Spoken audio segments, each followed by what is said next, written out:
A squadron of Israeli fighters flying secretly across Jordan and Saudi Arabia, armed with intelligence provided by an Iranian F-4 Phantom. The target is a reactor they believe would turn Iraq into a nuclear weapon state. Stick around as we take a look at how two sworn enemies collaborated militarily to destroy what they perceive to be a common threat to both their countries.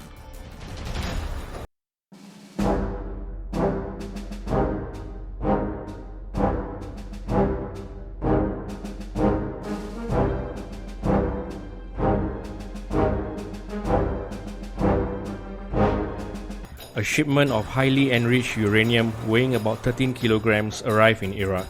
It was shipped over from France under a contract inked in 1975, and it was meant to fuel the Osirak nuclear reactor located 17 kilometers south of Baghdad. Both France and Iraq had insisted that the reactor was meant for scientific research purposes. This is a claim rejected by both Iran and Israel, which have both been collecting intelligence, indicating that Iraqi leader Saddam Hussein will soon be armed with a nuclear weapon. In the years before the plutonium was shipped to Iraq, Israeli intelligence agents had tried to stop the Iraqi nuclear program from progressing. Mossad agents had tried to sabotage the reactors before they were shipped from France, and is believed to have assassinated the scientist that was leading the Iraqi nuclear push. But this failed to derail work on the Osirak nuclear reactor. Then on 30th of September 1980, the Iranian Air Force deployed two F-4 fighters to bomb parts of the reactor shortly after the Iran-Iraq war was declared. But no major damage was done, and work on the reactor restarted in 1981 with French help. With Iraqi air defenses on high alert against further attacks from Iran, Israeli planners knew then that it was up to them to stop Iraq from becoming a nuclear state. Despite the seemingly impossible task of striking Iraq from over 1,600 kilometers away, to do this, Israel figured that it needed to enlist the help of an enemy state, which was by then under the Islamic rule of the Ayatollahs, who had sworn to destroy Israel.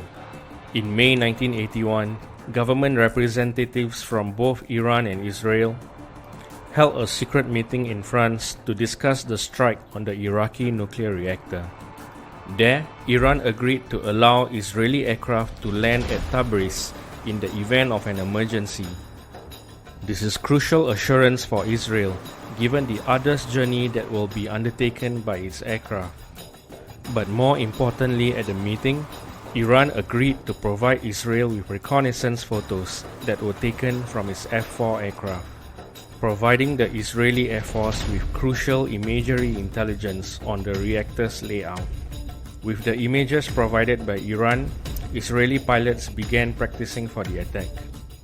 First with A-4 Skyhawks, and then with the F-16s that were received from the US.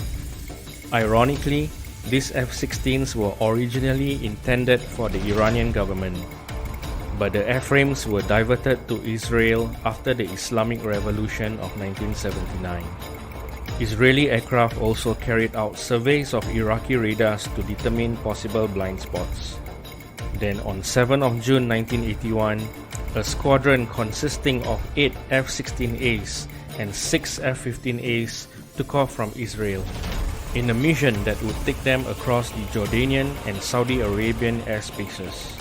The F-16s were each armed with Mark 84 2,000-pound bombs, while the F-15s act as fighter escorts to the F-16s. The aircraft arrived in the airspace above the Osirak nuclear reactor about 2.5 hours later, and the F-16s began releasing their bombs in pairs at 5-second intervals. Iraqi air defenses managed to detect the Israelis, but it was too late. Meanwhile, Iraqi ground-based air defenses, like the SAM-6 missiles, were not activated. The attack lasted less than 2 minutes, with no casualties on the Israeli side. 10 Iraqi soldiers and a French engineer were killed in the attack. And the Osirak nuclear reactor was never repaired due to funding issues.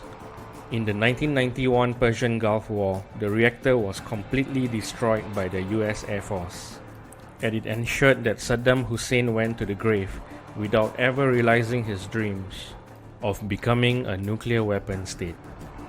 As for Iran, the state never admitted to its role in helping Israel with the bombing. But the attack, which eventually became known to the public as Operation Opera, stands as an example of how the enemy of your enemy can be your friend, even if temporarily.